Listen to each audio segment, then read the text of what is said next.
Eagles.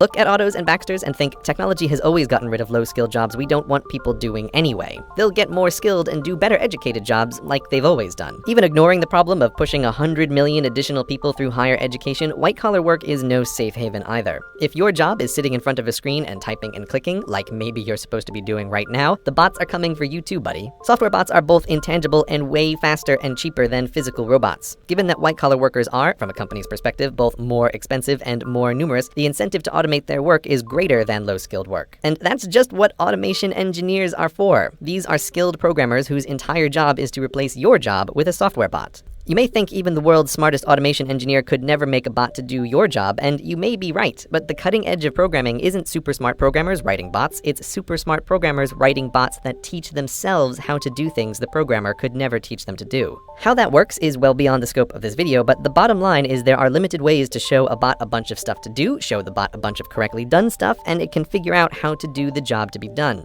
Even with just a goal and no knowledge of how to do it, the bots can still learn. Take the stock market, which in many ways is no longer a human endeavor. It's mostly bots that taught themselves to trade stocks, trading stocks with other bots that taught themselves. As a result, the floor of the New York Stock Exchange isn't filled with traders doing their day jobs anymore. It's largely a TV set. So bots have learned the market, and bots have learned to write. If you've picked up a newspaper lately, you've probably already read a story written by a bot. There are companies that teach bots to write anything: sports stories, TPS reports, even say those quarterly reports that you write at work. Paperwork, decision-making, writing, a lot of human work falls into that category, and the demand for human mental labor in these areas is on the way down. But surely the professions are still safe from bots, yes?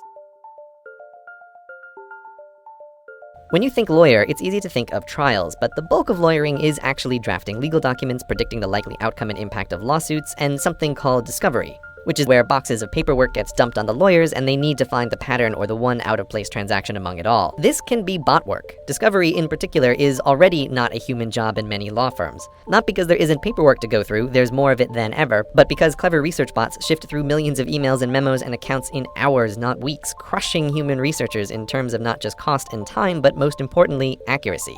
Bots don't get sleepy reading through a million emails. But that's the simple stuff. IBM has a bot named Watson. You may have seen him on TV destroy humans at Jeopardy, but that was just a fun side project for him. Watson's day job is to be the best doctor in the world, to understand what people say in their own words and give back accurate diagnoses. He's already doing that at Sloan Kettering, giving guidance on lung cancer treatments. Just as autos don't need to be perfect, they just need to make fewer mistakes than humans, the same goes for doctor bots. Human doctors are by no means perfect. The frequency and severity of misdiagnoses are terrifying, and human doctors are severely limited in dealing with a human's complicated medical history. Understanding every drug and every drug's interaction with every other drug is beyond the scope of human knowability, especially when there are research robots whose whole job it is to test thousands of new drugs at a time. And human doctors can only improve through their own experiences. Doctor bots can learn from the experience of every doctor bot, can read the latest in medical research and keep track of everything that happens to all their patients worldwide and make correlations that would be impossible to find otherwise. Not all doctors will go away, but when the doctor bots are comparable to humans and they're only as far away as your phone, the need for general doctors will be less. So professionals, white-collar workers, and low-skill workers all have things to worry about from automation. But perhaps you are unfazed because you're a special creative snowflake. Well, guess what? You're not that special. Creativity may feel like magic, but it isn't. The brain is a complicated machine, perhaps the most complicated machine in the whole universe, but that hasn't stopped us from trying to simulate it. There is this notion that just as mechanical muscles allowed us to move into thinking jobs, that mechanical minds will allow us to move into creative work. But even if we assume the human mind is magically creative, it's not, but just for the sake of argument, artistic creativity isn't what the majority of jobs depend on. The number of writers and poets and directors and actors and artists who actually make a living doing their work is a tiny, tiny portion of the labor force. And given that these are professions dependent on popularity, they'll always be a very small portion of the population. There can't be such a thing as a poem and painting-based economy.